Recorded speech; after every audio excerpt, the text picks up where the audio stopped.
Imagine it's 1860. The state of California is only 10 years old and not quite sure what riches lie within its borders. The easy gold has already been taken, and now it's time to make better maps and take a clear-eyed look at the state's mineral wealth, as well as its soils, plants, and animals. The state legislature has just asked geologist Josiah Whitney to lead the effort, and he's chosen an amiable, Yale-educated scientist named William Brewer to do most of the on-the-ground work. Over 4 years, Brewer and a few other men will travel 14,000 miles, much of it on foot and on horseback, to inventory the state's natural resources. In September of 1861, Brewer writes home excitedly about his first glimpse of the Mount Diablo region.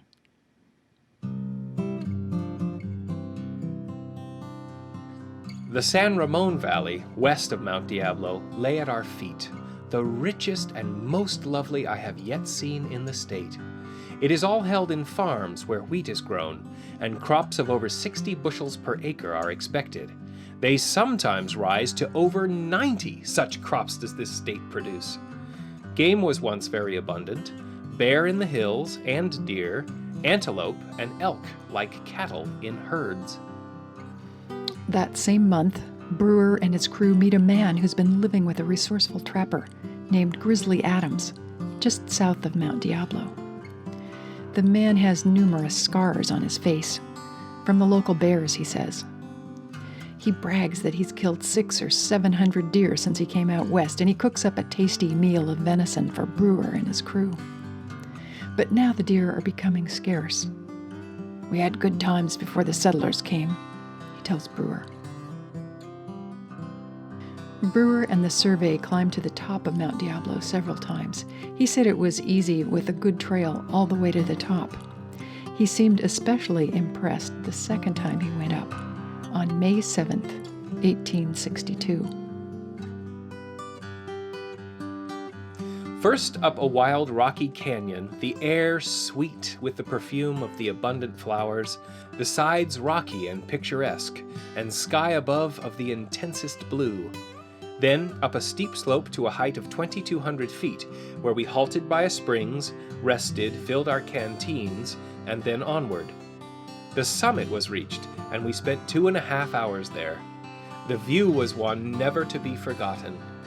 It had nothing of grandeur in it save the almost unlimited extent of the field of view. The air was clear to the horizon on every side, and probably but few views in North America are more extensive. Certainly nothing in Europe. Those words marked the beginning of a controversy that still rages today. Here's Ken Lavin. William Brewer did some calculations, and he came up with the figure that he could see 80,000 square miles of land and water, 40,000 of them clearly. Josiah Whitney commented that's 2/3 the land area of New York State.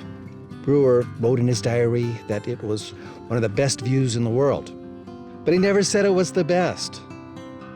In future years, that didn't stop land speculators and other promoters of Contra Costa County from embellishing that claim, from claiming it was indeed the best view in the world.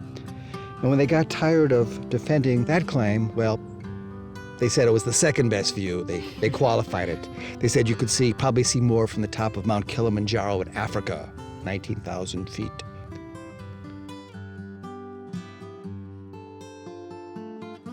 The idea that Mount Diablo had this view has persisted over the years, and it's got a lot of people upset. I remember about 10 or 15 years ago, one gentleman got so incensed he actually started his own website, solely dedicated to debunking the idea that Mount Diablo had the best view in the world. He said that anybody that thought Mount Diablo had the best view in the world was alpine illiterate. Well, those would have been fighting words on May 7th, 1862, but the California Geologic Survey has marched into history. Do you think you can really see 80,000 square miles from the top? If the Earth was flat, you could. Okay, But got it. there's a limit to what you can see from the top of a 3,840-foot mountain with a round Earth. Okay, You do get to the horizon. okay.